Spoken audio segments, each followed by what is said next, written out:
Good afternoon. Very nice to be with you. Welcome to London. Pleasure. Please, thank you. Come and bring a group of people with you. And we look upon this as a very good moment to try to build on our hopes for inward investment into a country. Very exciting. This is our country. Well, thank you. Time when you can. I hope that will happen very soon. Meetings on the political side. Mainly political meetings, IDU, International Democratic Union, there was meeting and our party was accepted full member. I had to speak. It's a real pleasure to be with you today here in London at this event at which we have an opportunity to talk about the possibilities offered by the Republic of Macedonia as an attractive business destination. At the beginning, I would like to emphasize that the United Kingdom is a country with which we have traditionally good relations, both political and economic.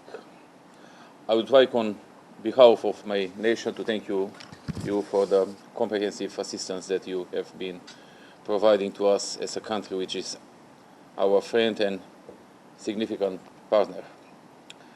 I hope that the overall excellent political relations, especially emphasized through the support within the European Union and NATO alliance, will be accompanied by significant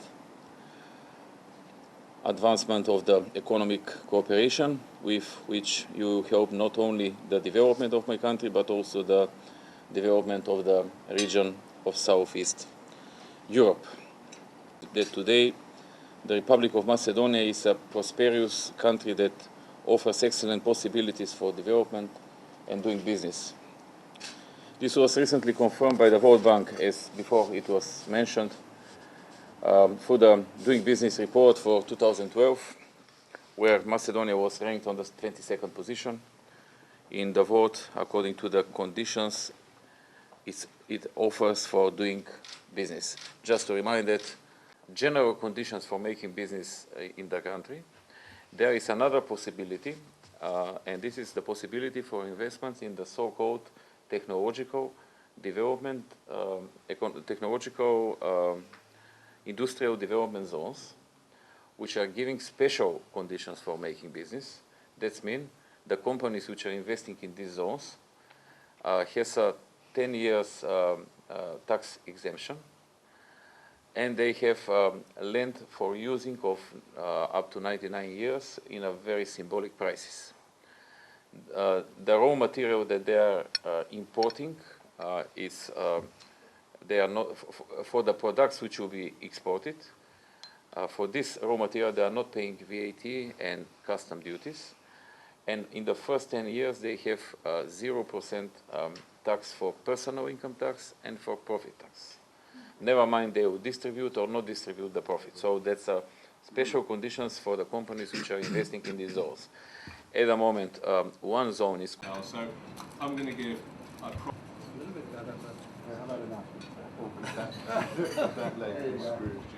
This government of Macedonia is now basically starting to see things as a political risk of Macedonia. When we've spoken to banks in the UK in the past, one of the biggest concerns they have is they go through a little flip chart and they look at the political risk. Not many people really understand. 100% foreign ownership of companies is permitted, and there are no restrictions on repatriation of profits, which, I mean, these are a few items that is very European-like.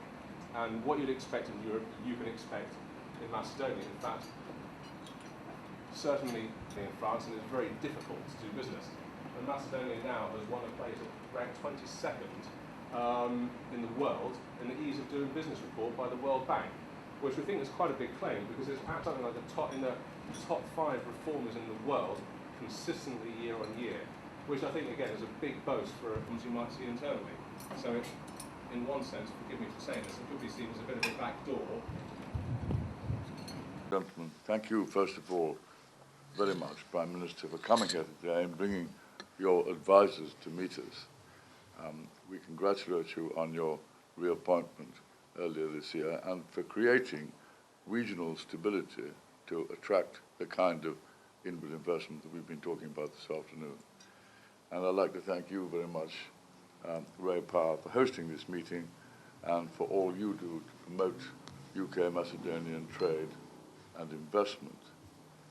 I must say I've been fascinated hearing today there's clearly great potential in Macedonia, still unexplored by British business, particularly in the mining and agriculture sectors.